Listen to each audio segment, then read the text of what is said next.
História do vinho sobre a origem da bebida. Goiás News. Notícias. Sem mais delongas, não se sabe exatamente onde começou a produção de vinho, mas historiadores sugerem que China, Geórgia e Irã em 6.000 a 5.000 a.C. poderiam ser os primeiros locais de produção de vinho no mundo. Isso porque ambas as regiões são lugares em que as uvas selvagens crescem, então qualquer comunidade agrícola nômade pode ter esbarrado nas pequenas frutas verdes e roxas. Além disso, há outra teoria de que o vinho pode ter sido originado em outros lugares e usado como item comercial. Dessa forma, jarras de cerâmica com micronutrientes de vinho foram descobertas em áreas mediterrâneas de 5.400 a.C. a 3.000 a.C. Todavia, foi somente nas antigas Grécia e Roma que a produção de vinho se espalhou pela Europa, junto com as plantações, vinhas e vinhedos, e as primeiras noções viticultura. Com o advento das garrafas e rolhas durante o Renascimento, o comércio do vinho floresceu devido ao transporte mais fácil de mercadorias.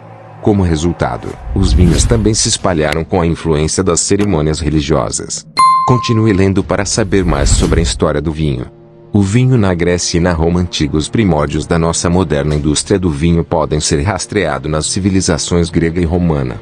Os gregos, principalmente, costumam ser considerados alguns dos primeiros a enxergar a bebida de uva como algo mais do que uma produção artesanal. Desse modo, eles começaram a plantar vinhedos em localizações privilegiadas e a produzir vinho de qualidade, e consequentemente, exportando-o para todo o Mediterrâneo. Ademais, segundo a mitologia grega, Dionísio era o deus grego do vinho e da alegria, então havia até um mês inteiro de festividades dedicadas à divindade, celebrada com muitos barris da bebida.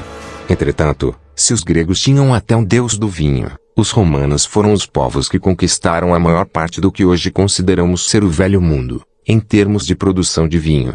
Portanto, os grandes vinhedos da Espanha, França, Alemanha e Itália são frutos da expansão dos romanos e do seu apreço pelo vinho. Com efeito, os romanos também estiveram entre os primeiros a considerar o vinho um produto de qualidade e a explorar sua produção e distribuição comercialmente. Expansão das vinícolas na Europa durante a Era Moderna. Com a abertura das rotas marítimas, as ordens religiosas fabricavam vinho especificamente para o comércio ao lado do vinho que seria utilizado nas cerimônias. O refinamento posterior por trabalhadores qualificados significou um aumento na produção e o sabor internacional disparou para o produto de qualidade. Até mesmo a grande praga da filoxera, inseto que destruiu grande parte dos vinhedos da Europa, inesperadamente, acabou sendo um catalisador para a definição dos padrões e regiões de vinícolas atuais. Como resultado, considerar as variedades de uvas quanto à sua adequação tornou-se uma prática padrão, ao lado de rígidos parâmetros de vinificação e viticultura que fortaleceram a indústria europeia. Divisão entre Velho e Novo Mundo. Velho e Novo Mundo são termos comuns para países produtores de vinho, no tocante a se a produção de vinho é originada ou introduzida. Os países que introduziram uma história da cultura e do cultivo do vinho são considerados países do Novo Mundo. Os países do Velho Mundo, por outro lado, são o berço da produção de vinho. Vinhos do Velho Mundo. Nações europeias como França, Itália, Espanha e Alemanha são consideradas países do Velho Mundo. As suas técnicas de vinificação são mais tradicionais com baixa intervenção durante o processo. Características dos vinhos do Velho Mundo tendem a ser mais rústicos, estruturados, saborosos, mais leves, com baixo teor alcoólico, maior acidez, menos frutados. Além disso, existem muitas restrições e regulamentos em torno dos quais as variedades de uvas devem ser cultivadas nas vinícolas. Vinhos do Novo Mundo. Os países do Novo Mundo adotam a tecnologia e a ciência na produção de vinho.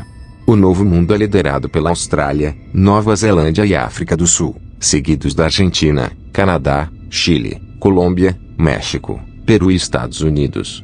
Características dos vinhos do Novo Mundo tendem a ser mais jovens, vibrantes, frutados, com alto teor alcoólico, com menos acidez e sabor mais maduro. Nestes lugares existem muito poucas restrições quando se trata da variedade de cultivo de uvas. Inscreva-se no canal para receber nossos vídeos. Deixe seu like, compartilhe com amigos, ative as notificações. Até a próxima.